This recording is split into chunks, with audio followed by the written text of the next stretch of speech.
Hi అండి. అందరూ ఎలా ఉన్నారు? ఈరోజు మినపప్పు, బియ్యంతో చక్రాలు ఎలా చేయాలో చూపిస్తున్నాను.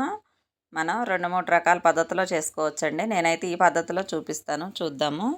కేజీన్నర రైస్ తీసుకున్నాను. రేషన్ షాప్‌లో దొరికే రైసు. అవి శుభ్రంగా క్లీన్ చేసి పెట్టుకొని, అందులోనే 50 గ్రాముల పుట్నాల పప్పు, 100 గ్రాములు మినప గుళ్ళండి. ఇవి వేపేసి వేసుకుంటున్నాను. ఇవన్నీ మిక్సింగ్ చేసుకొని మనం పిండి పట్టించేటప్పుడు మెత్తగా పట్టియాలి పిండి. లేకుండుంటే గుల్లగా రావండి చక్రాలు కూడాను.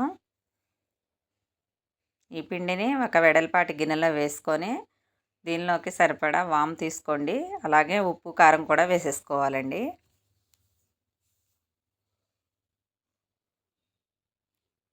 సరిపడా ఉప్పు, అలాగే కారం కూడా వేసేసుకోండి. మనం ఈ పిండిలో పోసే వాటర్ కూడా మామూలు నీళ్ళేనండి. వేడి చేయాల్సిన అవసరం ఏమీ లేదు. కొంతమంది పచ్చిశనగపప్పు, బియ్యంతో కూడా చేసుకుంటారు. అవి టేస్ట్ బాగుంటాయి.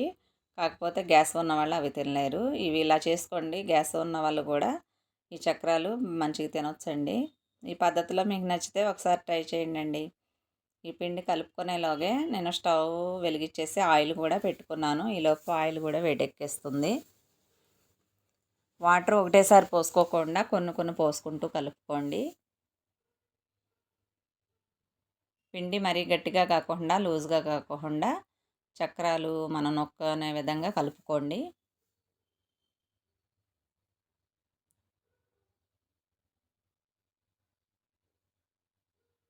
ఇలా మొత్తం ఒకటేసారి కలిపేసుకోవచ్చండి పిండి. కొంతమంది సగం కలుపుకొని సగం ఆపేస్తారు. నేనైతే మొత్తం ఒకటేసారి కలిపేసుకొని చేసుకుంటున్నాను.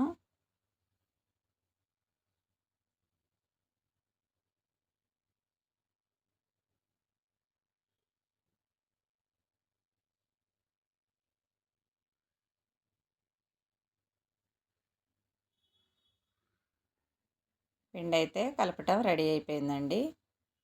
ఇప్పుడు ఆయిల్ కూడా వేడెక్కేసింది కాబట్టి ఈ చక్రాల గిద్దలు వేసుకుంటున్నాను పిండి కూడా. ఇవి డైరెక్ట్గా నేను చిన్న చక్రాలు దీనిలోనే నొక్కేస్తున్నాను.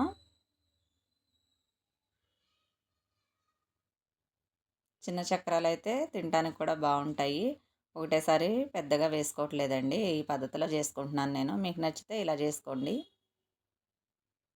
ఇవి మనం వేసిన వెంపటనే కదపొద్దు. కొంచెంసేపు కాలనివ్వాలండి చక్రాలు. కాలిపోయాయి కాబట్టి ఇప్పుడు ఒక్కోటి ఇలా తిప్పేసుకోండి.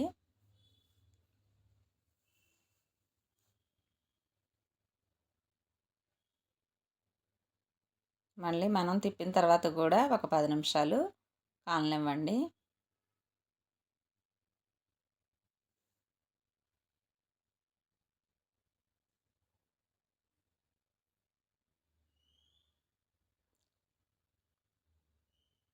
ఇవి మొత్తం కాలిన తర్వాత ఒక జాలి గంటెలో ఇలా తీసేసుకోండి. తీసుకొని ఫస్ట్ కొంచెం ఆయిల్ కారిపోయేంత వరకు ఒక గిన్నెలో పెట్టండి కొంచెం సేపు. తర్వాత ఒక బేషన్లో ఒక పేపర్ వేసుకొని వేసేసుకోండి. ఎందుకంటే ఇంకా ఏమన్నా ఆయిల్ ఉన్నా కానీ లాగేస్తుంది కాబట్టి ఇలా వేసుకుంటున్నాను. ఎంతో టేస్ట్ అయిన మినపప్పు చక్రాలు రెడీ అండి. మీకు నచ్చితే ట్రై చేయండి. ఇంకా ఉన్నవి కూడా తీసేసుకుంటున్నాను. చాలా బాగా వచ్చాయండి మాకైతే.